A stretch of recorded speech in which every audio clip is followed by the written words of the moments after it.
tugenzeko tukutte wiiki ey'okubiri ku nsonga z'omuyimbi gwe bayita Lily Puzzle. Ensonga zino zaava ku ki? Zaava ku live gye baakola nga bamukola ebigambo okuli okuwemula. Kwefulukuta n'avaayo teyagamba nno Lily Puzzle, yagamba A-Pass ng'alina bwamuwabula. Kati Lily Puzzle olutalo n'alusuubula ku bbeeyi layisi era akadde kano akyalulimu. Lukutte wiiki ey'okubiri eri eyaggwa ya Lily Puzzle ne Kwefu. Kati eno Lily Puzzle ne Kazibwe Kapo. Kapo yaluyingiddemu atya nanti Lily Puzzle yali agamba nti Kwefu asinga kuba nnyimba za Titi na Kazibwe Kapo. Kati awo Kapo wayingirirawo n'asumulula. Aha, tandikira wano Kazibwe Kapo omusajja wennyonnyoleko ebya Lily Puzzle. Kazibwe Kapo atandikira n'agamba nga baakuba ennyimba yo genda ogule emmotoka. Ulira yali yeetisse oluyimba lwe lwetikka sipa gwamba ntubeerabize ne luva mu kujeetikka okuyimbako ennyo nga wayagala wakyalya mu pulogulaamu yonna gy'ayagala. Yakyalanga ku 11 mu evening cruise n'omuli ekiro ku badikiteeta Mark. Enva Masaka ne mbawulya nga mwogera mpese baba yagala yeegaana bantu jago bwerabize bantu beerabize kwagenda ogule emmotoka emu ku leedi ezasinga ogikuba ekyo toyinza kyogera katoyinza kugiteekako ekube buli kintu naffe nawudde ayogera ku nze mbu bakuba zange na Tito. Tandikira wano Kapo ayina watandikidde okumuwabula nga mukulu we. Kati nze kingamba muto wange Lily Puzzle nze musinga obukulu naye si muto naye kati musajja mukulu naye musinga obuki aleke kubeera ng'agamba nti tagambwako. Bwe banaamuleka ensi nemuleka nga tabuulirwa olugero lwa nantabuulirwa yasabalabo ajja ddugwamu ate mu budde nga si buwanvu. Ekyokubiri namuwulidde ng'agamba Kwefu abasajja akakulu ako era bye tukoze tekabirina bw'anaamanya Kwefu ebintu naye bw'olituuka ku maka ga Kwefu ojja kukola ki? Nze mmanyi bulungi nti muto wange byanoonya okufuna Kwefu abirina. Ekyo bw'aligenda yeebuuza mpa n'agamba tusobesobeko tugendeko ebuloba alikiza nti bulijjo byennoonya okufuna kaabifuna. Kale kati Kazibwe Kapo tumuwulidde ebibye kati tulabe lunnabe Lily Puzzle. Luno nkugambye yalusuubula ku bbeeyi layisi yagamba talina kyafiirwa nanti yawagira ebyokugamba nti bawemule. Olira Osanya Kazibwe Kapo era nayagadde nnyo Kazibwe Kapo as a good friend as me to Bruno K to defend Bruno K. Kazibwe Kapo yavudde n'akudefendinga bulungi ye mukwano gw'omutuufu era y'ensonga lwaki bulijjo omuzannya ekyo kyasanyusiza Kazibwe Kapo kye wakoze kuba abadde odefendinga mukwano gwe. Kazibwe Kapo temumunenya yakoze ekintu ekituufu kubanga yabadde adefendinga mukwano gwe kubanga Kazibwe Kapo radio ne bw'otunuulira ne mu video za Kazibwe Kapo nga bayimba kadongo kamu waabwe oyo w'okwevulunga mu ttaka. Kwefu ye akita wetegedde kakati Kazibwe Kapo naffe abamanye ebyobugagga byaffe ne bye tulina ate bo tebali mu kapasite ya kuyimba mundu twazza kugombolola bo si bayimbi si bemakindi ate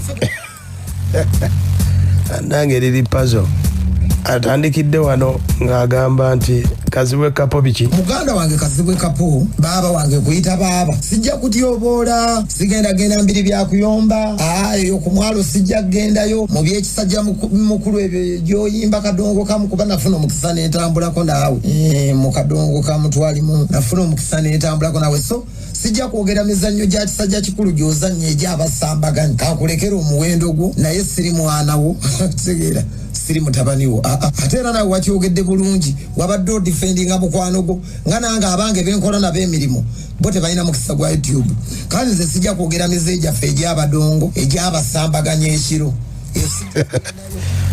nange Lily Puzzle Kazibwe Kapo soka wennyonnyoleka akasajja kaako. Neze Lily Puzzle si mukwano gwange naye tumanyiganya ate tesimuyinaako mutawaana naye alekeraawo okulowooza nti tagambwako era alekeraawo nga buli kintu bwe bamugamba kayogerera mu kujereegera waliwo bwejerega nga ate bwe bakusiima. Njogera nga ntya Katonda Lily Puzzle simanyi byakoze naye tayinza kuyimirira mu kwefulukuta yadde ekigere ekyo takigezangako okumujeregeera mu byenfuna takiddangamu takigezangako yadde okukiddamu nti buli kye weetaaga mu ndongo muno kwefulukuta oyo akiri. Byogamba nti ogenda omujeregerere omukakkanyi namulabye ng'agamba gwe totambuddeeko tutambudde amawanga muto wange amawanga bagatambula kunoonyayo ssente naye jja geewaaniramu singa ensi erigenda yeevunwa bweti gye tulaga bakubuuze bye wano namawanga.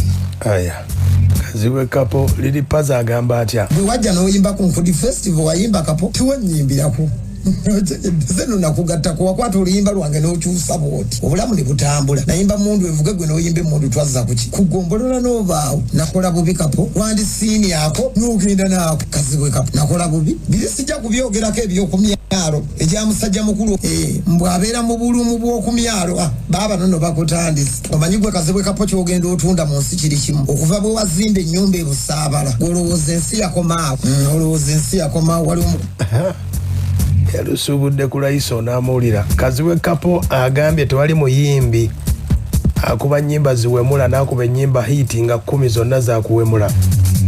Era Lili Pazo musabire ekintu kye yakola ekituufu kirungi era asobola n'okifuna mu ssente era naye mwami Lili Pazo nga gaba asonda emmotoka era bagisonda n'emuweebwa ng'ekintu kye era bakyagala naye akizeeyo ku mulamwa gwakyo obwemu tebuwangaala ate wali alina ennyimba z'obwemu 10 nga zonna zatunda va mu kuyimba buli lw'oyimba olufuluma omuntu asobola n'okulugula gwe n'alukusindika naye zaatunda tosobola ziweza kubanga by'owemudde muno bye bidda namuli nze nkugambye oyo omwana kuba bonna nalabye nga kwefu yayogeddeko ku Gravity kakati ate muto wange ye Lili Pazo yamanyi kyebabu ensi teriimu kubuulirirwa naye omugenzi mirundi yayogerako ekigambo n'agamba bw'ogenda ku lw'e Masaka n'ovuga okuva ekyenga n'otuuka Empigi nga teri mmotoka ziveeri obeera musiro okusigala nga weeyonga waliyo kiga siina mmotoka n'emu gye nsanga lwaki ye muto wange Pazo alowooza ku bantu bayogeddeko bonna yayomba ye nnyini mukutu asirise aba bonna basirise g'oli ogw'oyambalira omuntu ono n'omuvuma oli n'omuvuma nze mugaabugambi nti Katonda yamuwa omukisa ebintu bye n'abijjamu kyabijjemu atalinnyeko ku kigere mu kulumba naye nga gwensinga okugamba ye Bulunuke omukutu gwo guliko abalabe bangi guliko abalanga ebintu by'omugaso sigamba nti omuntu okujja okulanga seminti oba amabaati alina kunoonya we bawemula